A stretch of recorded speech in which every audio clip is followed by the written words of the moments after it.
Alıyorum heyecanlı bir tat, görüyorum hepsi daha şamat. Takılıyorum bozuluyor habitat, söylüyorum bak dikkat dikkat.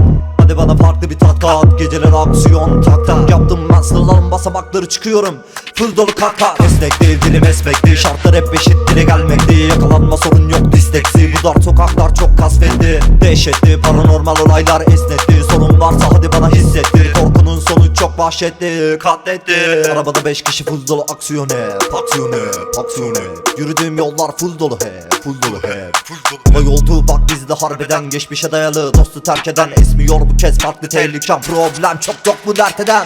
Şöhret yok, kudret yok, başka sözlere gerek yok. Libidom yüksekken de çok, artık yok, stres yok. 23'te panik yok, elleri kaldır suçun çok. Paranoya trip ol, 23'te aksiyon şok. Şöhret yok, kudret yok, başka sözlere gerek yok. Libidom yüksekken de çok, artık yok, stres yok. 23'te panik yok, elleri kaldır suçun çok. Paranoya trip ol, 23'te aksiyon şok. Senden bana kalan son bir düş buysa, kalbin aynasıyla aç bak derman yarama.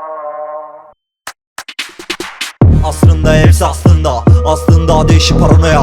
Kalsınlar tek başlarına, sarsınlar merhem yarama. Gün gelecek vuracak başlarına, hekimler bile bulamadı fayda. Gösterecekler baş parmakla, 5 parmakla.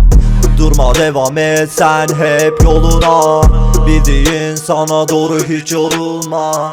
Durma devam et sen hep yoluna.